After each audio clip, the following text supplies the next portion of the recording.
Un humilde camionero llamado Emiliano Torres fue arrestado injustamente, acusado de ser un contrabandista peligroso. En prisión, descubre secretos de una red criminal que involucra políticos y empresarios poderosos. Pero cuando un misterioso abogado aparece con pruebas que podrían liberarlo, la traición y los giros inesperados comienzan. La persona en quien más confiaba podría ser quien lo entregó. Esta historia te mantendrá al borde de tu asiento con cada revelación. El final te dejará sin aliento. Antes de continuar, cuéntame en los comentarios desde qué ciudad me estás viendo. Y haz clic en la campanita para suscribirte al canal. Un solo suscriptor es suficiente para motivarme a seguir contando historias. Muchas gracias. El polvo se arremolinaba bajo el calor abrasador de la carretera cuando Emiliano Torres, con el brazo colgado por la ventana de su viejo tráiler, tarareaba una canción ranchera para mantenerse despierto. Pensaba en Mariela y en el dibujo que su hijo le había hecho antes de partir. En su mente solo había un objetivo: llegar a casa para entregar el dinero de la entrega y comprarle los zapatos nuevos que su pequeño tanto necesitaba. Pero sus pensamientos se rompieron al ver las luces rojas de un retén militar improvisado a la salida de Orizaba. Otra vez, masculló, ajustando su gorra con resignación. 2 oficiales armados con rifles lo señalaron para que detuviera el camión. «Buenas tardes, chofer, documentos y bájese», ordenó uno con voz áspera, sin mirarlo a los ojos. Emiliano descendió con las manos alzadas, mostrando sumisión, mientras sentía como un presentimiento oscuro le apretaba el pecho. Un tercer oficial subió a la cabina y comenzó a hurgar sin ningún cuidado. El sonido de cajas abiertas y cosas tiradas al piso llenaba el ambiente de tensión. De pronto, un grito heló la sangre de Emiliano. «Aquí está», anunció el oficial, sacando un paquete envuelto en cinta negra del compartimento detrás del asiento. Todos los presentes lo miraron como si acabaran de capturar al diablo en persona. «¿Qué es eso?» «Yo no he puesto nada», exclamó Emiliano, pero el oficial lo empujó con violencia contra el costado del camión, esposándolo mientras otro gritaba: «Camionero detenido por tráfico de armas». En segundos, su cara fue estampada en las redes sociales, gracias a un policía que transmitía en vivo desde su celular: «Capturamos a un peligroso delincuente». Los ojos de Emiliano se llenaron de lágrimas mientras escuchaba a la multitud en línea insultarlo y compartir su imagen con miles de reacciones. Intentó gritar su inocencia, pero nadie lo escuchaba. La patrulla lo condujo a un cuartel en Jalapa. El camino pareció eterno, cada minuto una puñalada a su esperanza. «Por favor, al menos déjenme llamar a mi esposa», rogó Emiliano, pero solo recibió un golpe en las costillas que le quitó el aliento. La única respuesta fue un oficial susurrándole al oído: «Entre menos hables, más posibilidades tendrás de salir vivo». Al llegar al cuartel, lo lanzaron dentro de una celda fría con olor a orina y humedad. Sus manos aún temblaban. Cada paso de los guardias en el pasillo le retumbaba como un presagio de muerte. Recordó el momento en que su hijo le pidió que volviera pronto. «¿Quién me hizo esto?», se preguntaba una y otra vez, repasando en su mente cada persona que conocía, cada amigo, cada familiar. ¿Podría alguien tan cercano haberlo traicionado? Esa noche, apenas cerró los ojos, escuchó que un hombre en la celda contigua le susurraba a otro: «Dicen que este camionero cargaba armas para un senador, y que no saldrá vivo de aquí».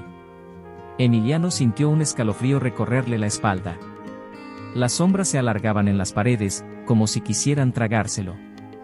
¿Quién había puesto el paquete en su camión? ¿Por qué lo habían elegido a él? ¿Y cómo podía demostrar su inocencia cuando todo México lo señalaba como un monstruo? La humedad de la celda se pegaba a la piel de Emiliano como un castigo eterno. El eco de los pasos de los guardias lo mantenía en vilo. Cada sonido, cada voz le recordaba que su vida ya no le pertenecía. Pasaron 2 días sin noticias de su familia ni acceso a un abogado. Solo le entregaban un plato con comida rancia y agua turbia que apenas podía tragar. La luz mortecina de un foco parpadeante lo hacía sentir que el tiempo se congelaba entre esas paredes. Una noche, mientras trataba de calmar los latidos frenéticos de su corazón, escuchó un murmullo desde la esquina oscura de su celda. «Dicen que los políticos lo usan para limpiar sus porquerías», dijo un hombre delgado con el rostro cubierto de cicatrices.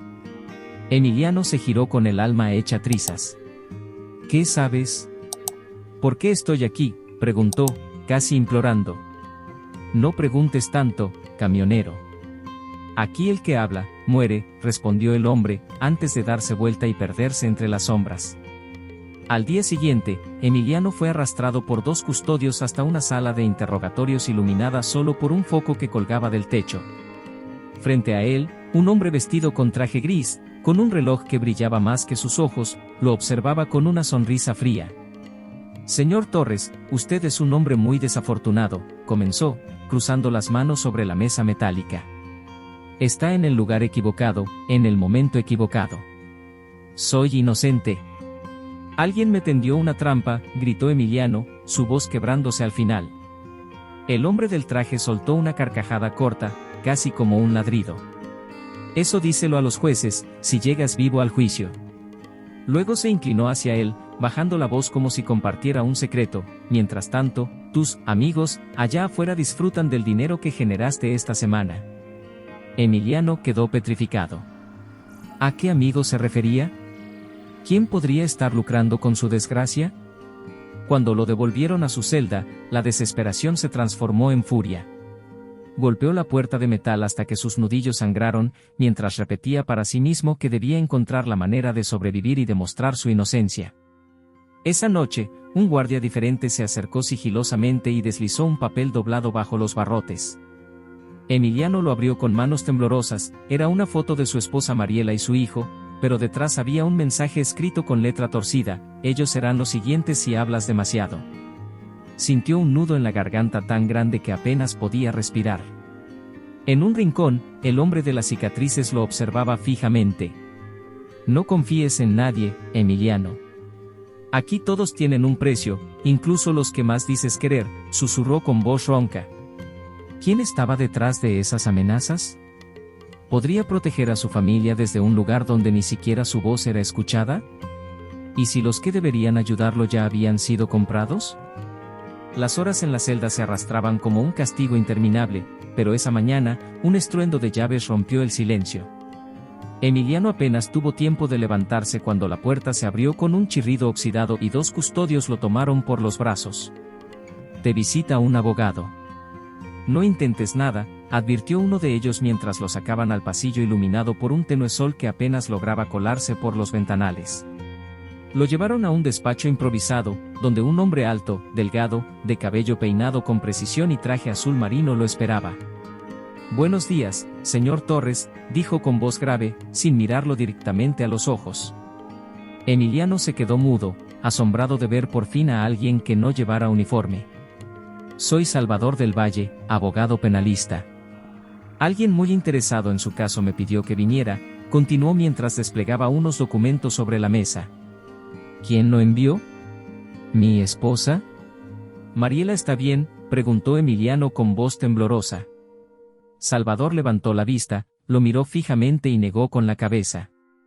No puedo decirle eso ahora, pero escúcheme, existen pruebas que podrían demostrar su inocencia, pero debe confiar en mí. Necesito que me cuente todo, sin omitir nada. Cada detalle importa. Emiliano dudó, los recuerdos de la amenaza escrita detrás de la foto lo paralizaban. Si hablo, podrían hacerle daño a mi familia, susurró, bajando la mirada al piso sucio. Salvador se inclinó hacia él, reduciendo el espacio entre ambos. Si no habla, ellos ganan. Y usted no saldrá de aquí con vida.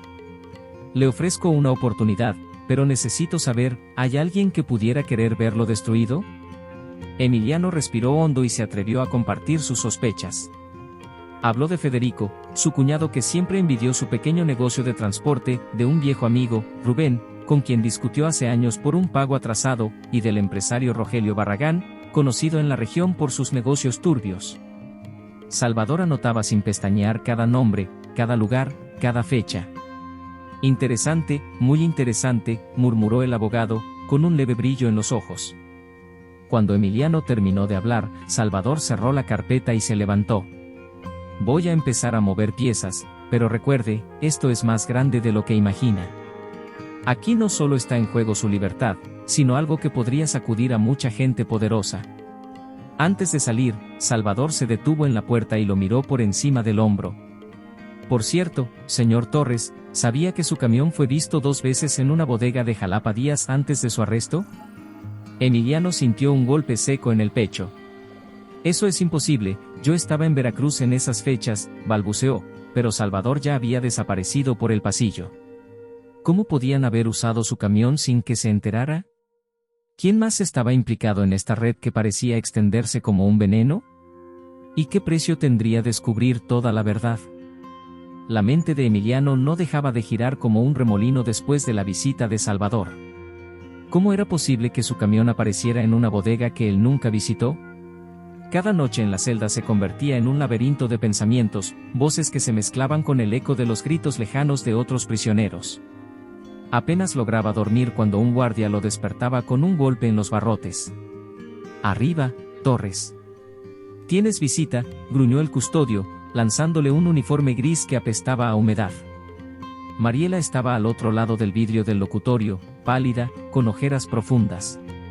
Sus manos temblaban al sostener el auricular. «Emiliano.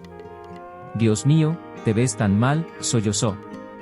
Él tragó saliva, haciendo un esfuerzo por contener las lágrimas. «Amor, escucha, necesito saber si viste algo extraño antes de mi viaje. Alguien está usando el camión». Pero ella no respondió de inmediato, sus ojos se desviaron hacia un hombre trajeado que la esperaba en la salida. «No, no he visto nada», murmuró finalmente, bajando la mirada. Emiliano sintió como si el piso se abriera bajo sus pies. «¿Quién es ese hombre que te acompaña?», preguntó con voz cortante. Mariela solo negó con la cabeza, las lágrimas corriendo por sus mejillas. «No preguntes, por favor, por nuestro hijo, no preguntes», suplicó, antes de colgar el teléfono y salir apresurada, lanzando miradas de terror a su alrededor. Al regresar a la celda, Emiliano no pudo evitar recordar la advertencia de Salvador: «Esto es más grande de lo que imagina». Esa noche, el silencio fue roto por un guardia que se acercó y dejó caer un sobre bajo los barrotes. Al abrirlo, Emiliano encontró recortes de periódico con titulares como «Camionero criminal, nuevas pruebas lo hunden» y una foto de su casa marcada con una cruz roja sobre el techo. Sintió náuseas al imaginar lo que eso significaba. En la oscuridad, la voz del hombre de las cicatrices volvió a retumbar: «Torres, no seas ingenuo. La bodega donde apareció tu camión es propiedad de Rogelio Barragán. Los policías, los políticos, todos están metidos. Si tu mujer habla, la callarán como a muchos otros». Emiliano apretó los dientes hasta hacerse daño. «¿Cómo sabes tanto?», espetó, buscando el rostro del hombre entre las sombras. «Porque yo también fui camionero. Y creí que podía escapar, pero nadie escapa de ellos», respondió la voz, cargada de un resentimiento que erizaba la piel. ¿Sería verdad que todo estaba planeado desde el principio? ¿Podría Mariela estar escondiendo algo para protegerlo, para hundirlo aún más? ¿Y quién era ese hombre misterioso que la vigilaba con tanta cercanía? Los días se volvían indistinguibles en la cárcel, pero esa mañana algo rompió la monotonía. Un guardia entró a la celda y soltó un periódico doblado sobre la litera de Emiliano. La portada mostraba un titular en letras rojas: «Explota escándalo, vínculos entre camioneros y políticos corruptos». Al pasar las páginas, encontró una foto suya esposado, junto a un artículo firmado por Martín Solís, un periodista que, según el texto, investigaba desde hacía meses una red de contrabando que usaba transportistas inocentes como carnada. Emiliano sintió una chispa de esperanza: alguien allá afuera quería contar la verdad. Esa misma tarde, mientras almorzaba en silencio, un guardia llegó corriendo, pálido, gritando a otro: «Lo intentaron matar». A Solís le dispararon en la puerta de su casa. La noticia retumbó como un balazo en el pecho de Emiliano. El único hombre que intentaba ayudarlo estaba entre la vida y la muerte. Se levantó de golpe, lanzando el plato al piso. «¿Por qué le hacen esto?». «Él no tiene nada que ver», gritó, pero solo recibió un golpe que lo tiró de nuevo contra el muro. Esa noche, Salvador apareció inesperadamente en su celda, con el rostro desencajado. «No tenemos tiempo», dijo, con un tono que no admitía discusión. «El atentado contra Solís demuestra que estamos pisando los talones de alguien poderoso. Necesito que me confirmes, ¿tu camión tiene un doble juego de llaves? ¿Alguien más podría acceder a él sin forzarlo?». Emiliano se llevó las manos a la cabeza, repasando mentalmente cada momento antes de su arresto. «Federico, mi hermano, Él me pidió las llaves de repuesto hace un mes, dijo que quería mover el camión si yo no estaba, confesó con voz rota. Salvador soltó un suspiro cargado de rabia. Eso cambia todo, masculló. Tenemos que actuar antes de que silencien a más gente. De pronto, otro guardia irrumpió en la celda con los ojos desorbitados. Se llevaron a su esposa y a su hijo, soltó sin rodeos. Un grupo armado los interceptó en la carretera rumbo a Veracruz. Emiliano sintió como el mundo se le venía encima, las piernas le flaquearon y cayó de rodillas sobre el piso mugriento. No, no puede ser. Dígame que están vivos, rogó, pero el silencio del guardia lo perforó como un cuchillo. Salvador lo sostuvo por los hombros con fuerza. Escúchame bien, si están vivos, solo hay una manera de recuperarlos. Necesitamos exponer todo, cueste lo que cueste. Los ojos de Emiliano ardían con una mezcla de terror y determinación mientras al fondo, en el pasillo, se escuchaban gritos y pasos acelerados. ¿Quién había ordenado el secuestro? ¿Estarían Mariela y su hijo aún con vida? ¿Y hasta dónde estaban dispuestos a llegar los que temían que la verdad saliera a la luz? El eco de los pasos resonaba como tambores de guerra en los pasillos de la prisión cuando Salvador sacó a Emiliano de la celda esa madrugada. No hay tiempo, murmuró el abogado, con la voz baja y urgente mientras caminaban a toda prisa.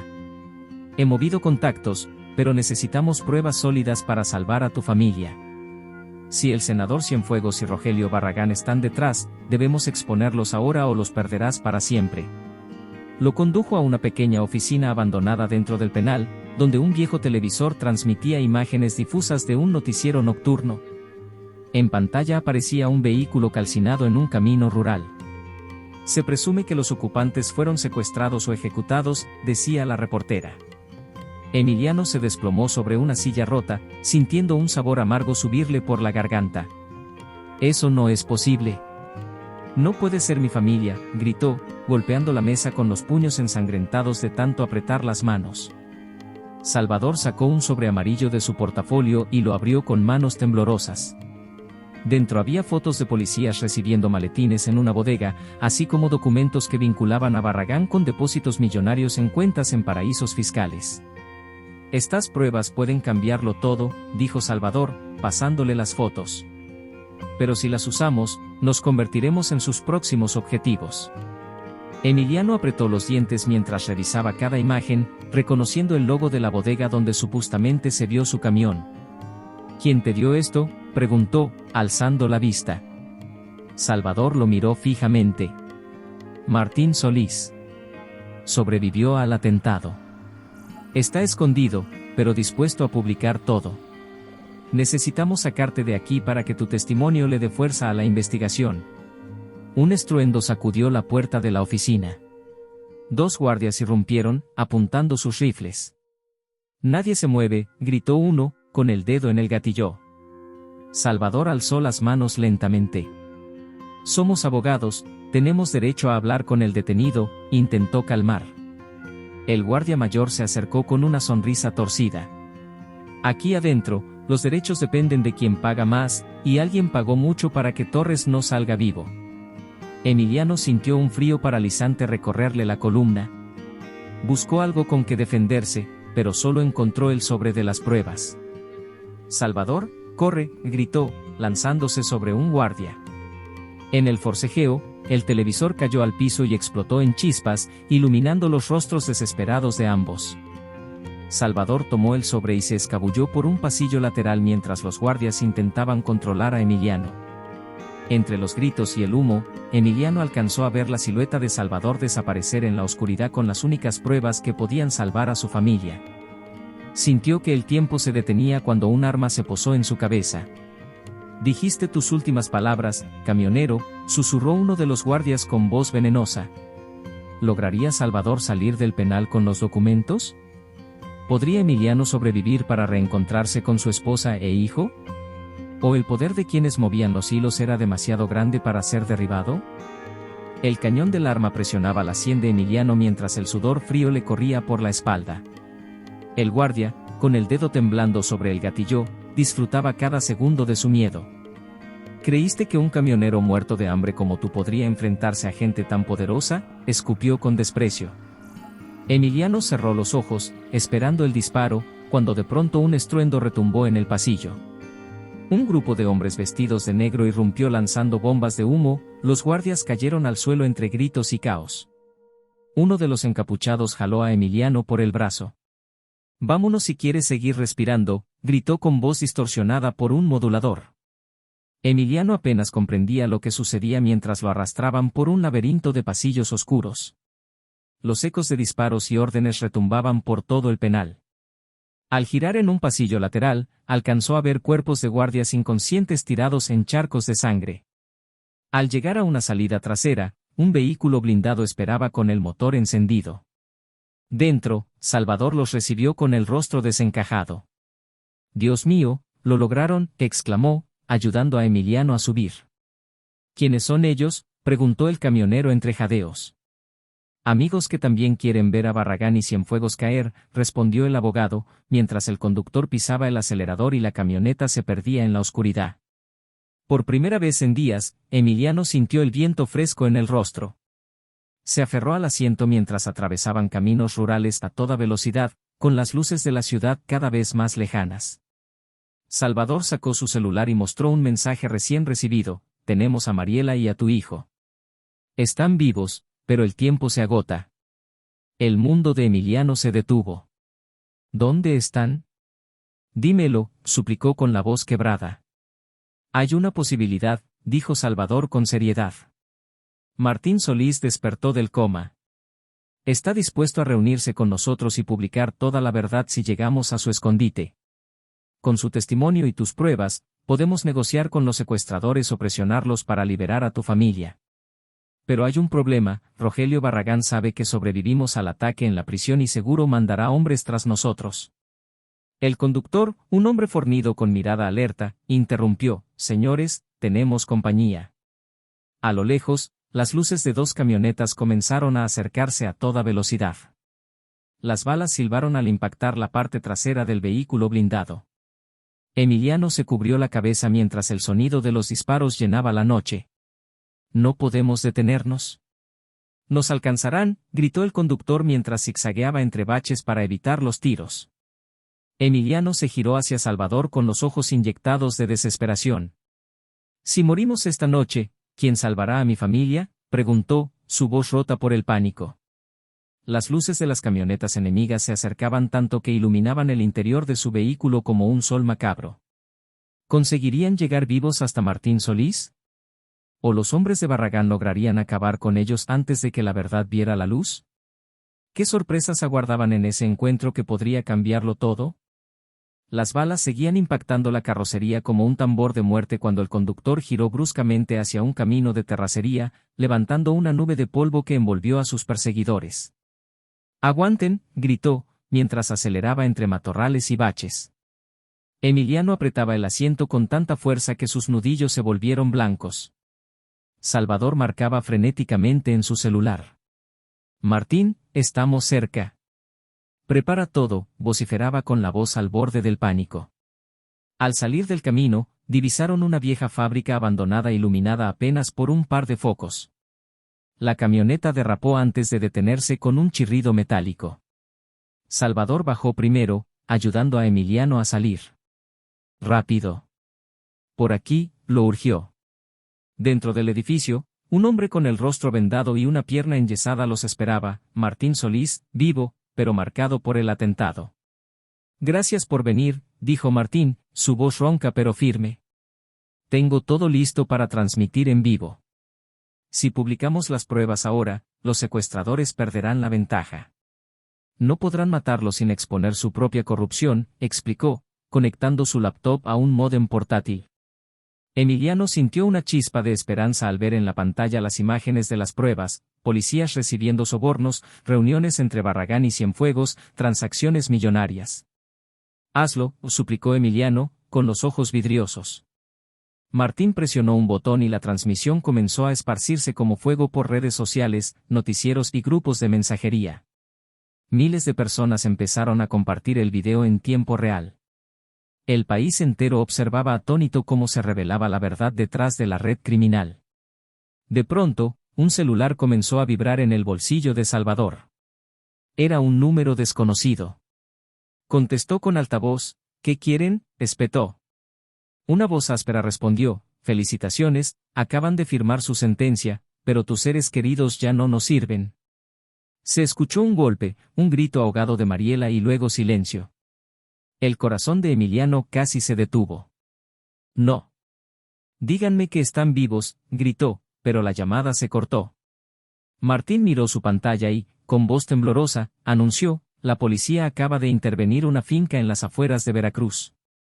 Encontraron a tu esposa y a tu hijo, vivos, Emiliano. Están a salvo.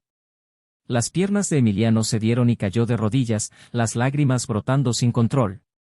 Afuera, las sirenas se escuchaban acercándose, iluminando la noche con destellos rojos y azules.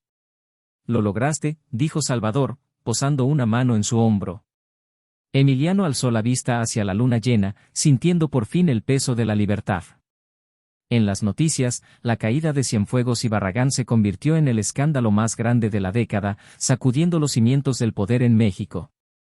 Emiliano abrazó a su familia días después, con la certeza de que jamás volvería a ser el mismo hombre que salió aquella mañana a trabajar. Pero ¿realmente la corrupción había terminado, o solo habían cortado una cabeza de la hidra que se escondía en las sombras?